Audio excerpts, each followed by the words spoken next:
Hi guys, welcome to Third Stall Garage. My name is Doug. This is the Third Stall Garage channel on the restoration of a 1966 Mustang convertible called Vin. Just a normal guy seeing what a normal guy with a garage can do in restoring a classic car. This is my first one. Today I'm tackling the dash. As you can see behind me right here, somebody took the beautiful steel dash and cut it out for a square modern radio. I would like to restore the car as much as I can to stock.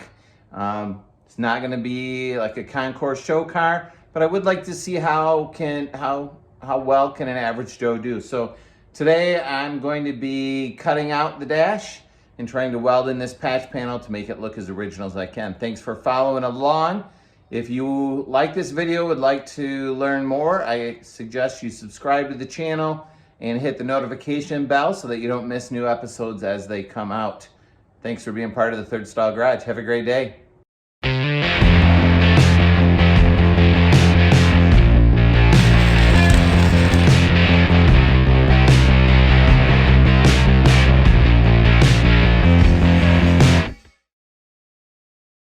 So here's my challenge.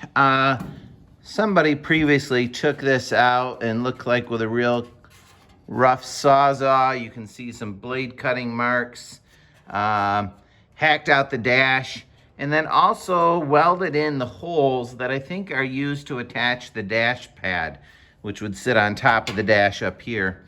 Again, like I said in the intro, I would like to just see how good of a job I can do or you could do in returning the car back to as close to as good a new condition as I can. So that means I want to either not have a radio or get a radio that fits into a stock type hole, and I think that will be a budgetary decision down the road. Very cheap from Dynacorn. I was able to get a dash radio patch panel. I think it was literally less than 20 bucks, 15 bucks, and that will go right in there. So today I'm going to be figuring out how to do that. So I put in the patch panel and just held it in place, lining up this curve on the left and the curve on the right. And it gives me a very easy, clear line across the top. Then it curves down through here and drops down. I think the easier thing about all of this is this top line will get covered by the dash pad. This line will get covered by the glove box door, except you may see it when you open the glove box. This line across the bottom here, I don't know the dash that well. I think that this will all be very visible. This might be covered by the instrument panel or the dash cluster. So I really want to blend and hide all of these welds as best I can. So my next task is I will cut out with a cutting wheel all the way around this line and leave a little extra material on there so that we can slowly fit the patch panel in there and get it to fit nicely inside and butt welded on all sides. One good thing about videotaping things that my wife appreciates is that when I know I'm videotaping, I'm a whole lot better at putting on safety protection than maybe other times. So here we go.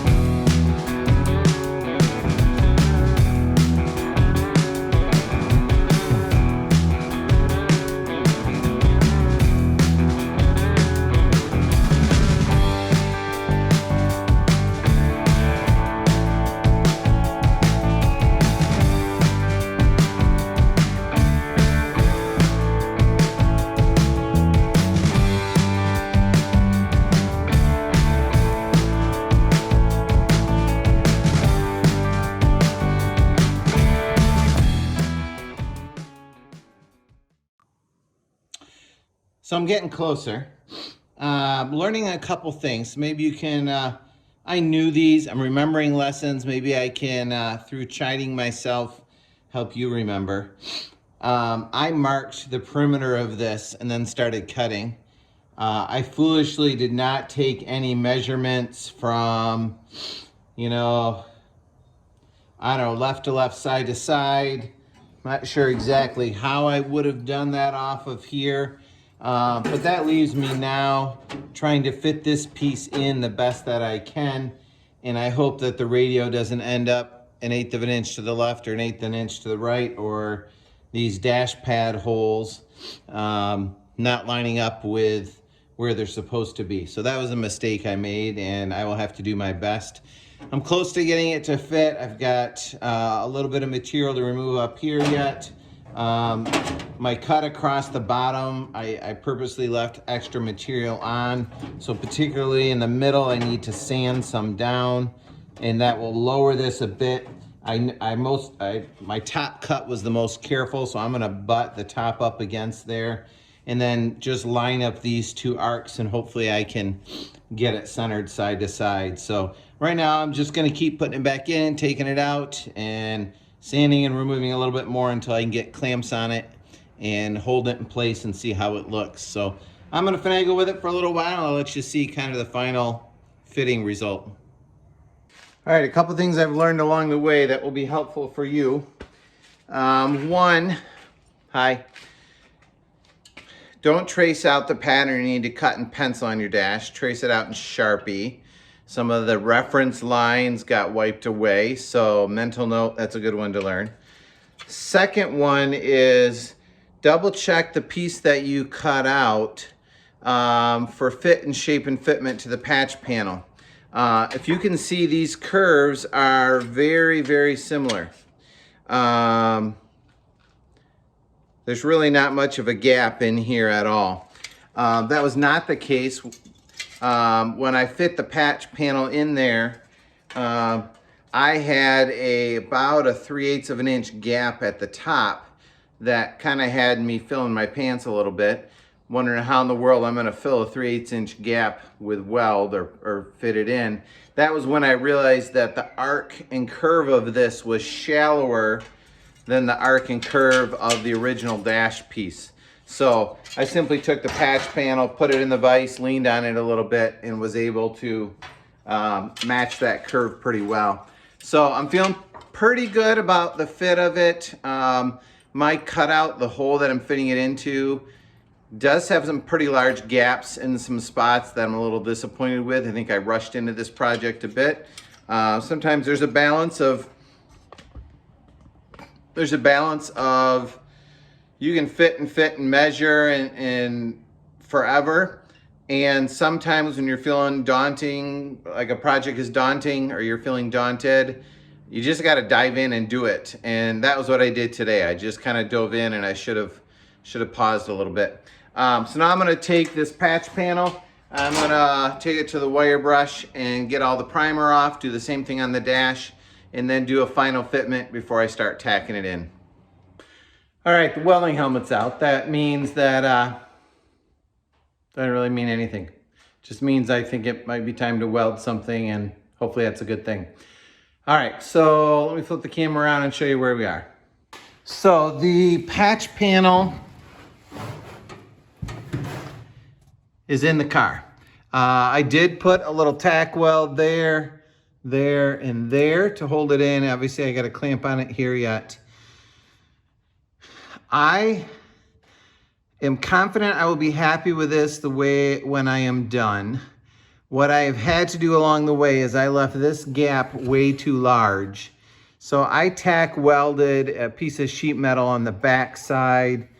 You can see kind of my weld marks coming through there.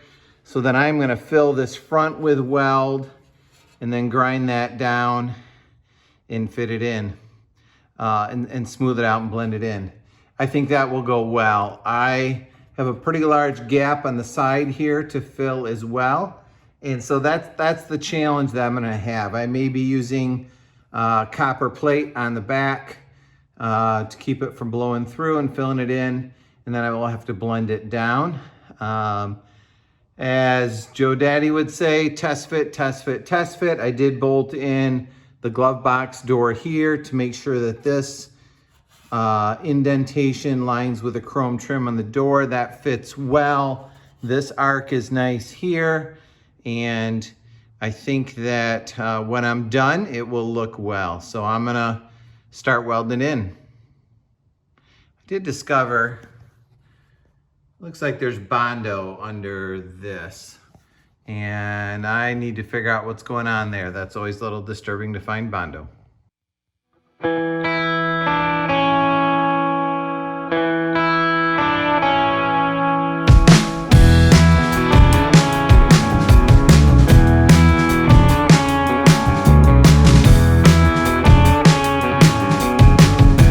Let's stop for a second and talk safety.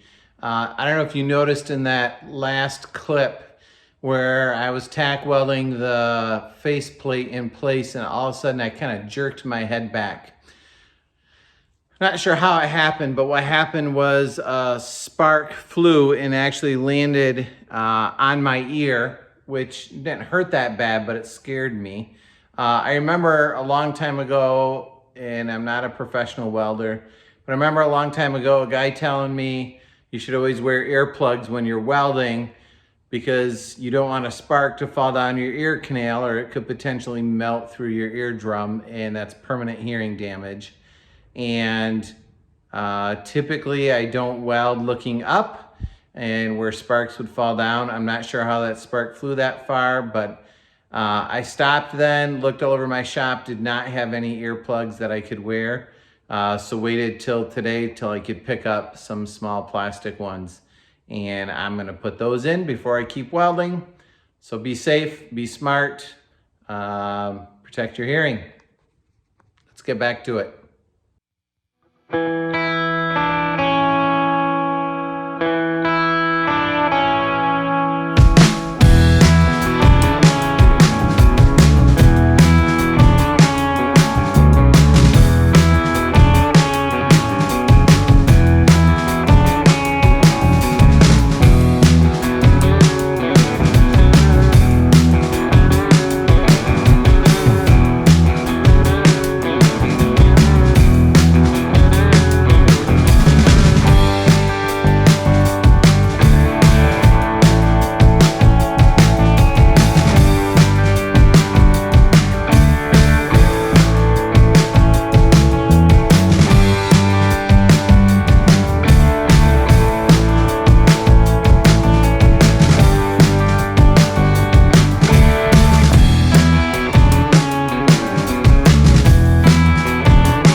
So I finished welding the bottom seam on the radial patch plate, which you should be able to see.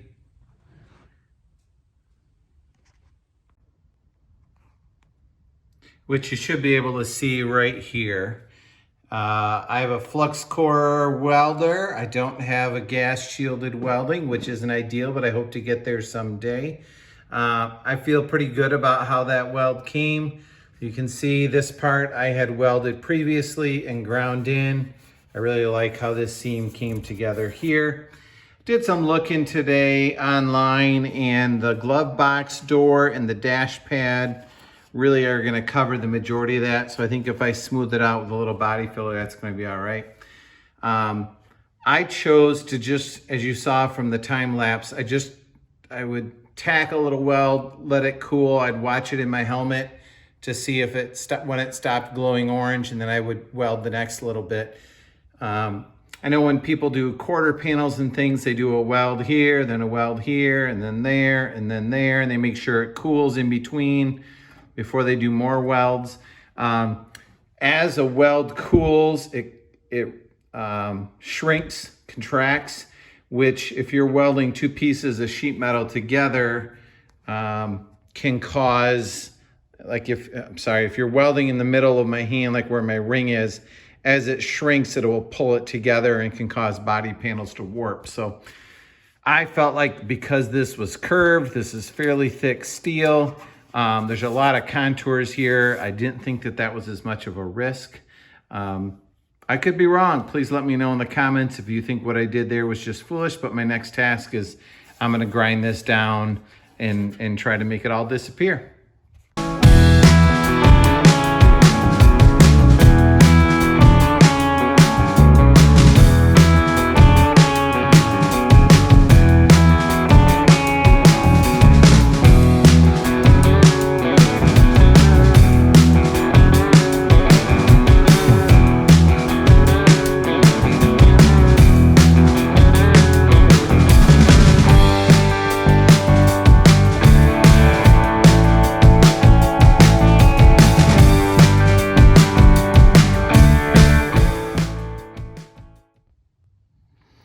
All right, here we are after the first round of grinding. I've got a little bit of smoothing out to do there.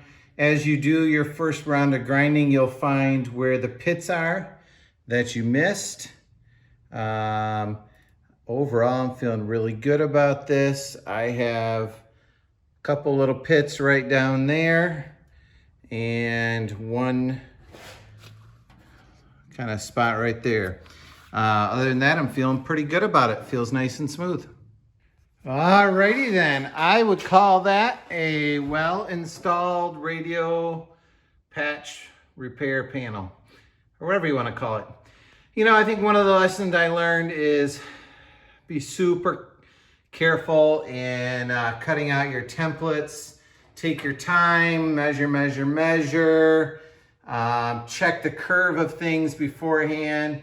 Just, you know, like measure 13 times, cut once. Second thing I would learn is if you don't feel good about it, don't give up. I was feeling halfway through like, crud, this is gonna look crappy and I'm gonna stare at this dash for the rest of my life and regret it. And the more I worked on it, the more I just kept, you know, fine tuning it. I feel pretty good about the way things ended up. If you want to see the back of it, you know, obviously you can tell it's been welded in. There's the back side of my weld along the bottom. There's my joint up the side. And then two pieces where I patched it in on top because I had a little, remember my gap was too large there. So I welded a piece to the radio patch panel so that it overlapped the dash of the car and then welded it up again as well. Again, looks great from the front. Back looks pretty decent. I'm happy with it. Next on the car, I'm gonna be working on hopefully the final assembly of the cowl and the firewall and trying to figure out why my export brace doesn't line up perfectly with the cowl and the firewall. And I'm gonna be diving into measurements and figure out how that needs to be. So stay tuned for more. Thanks, have a great day.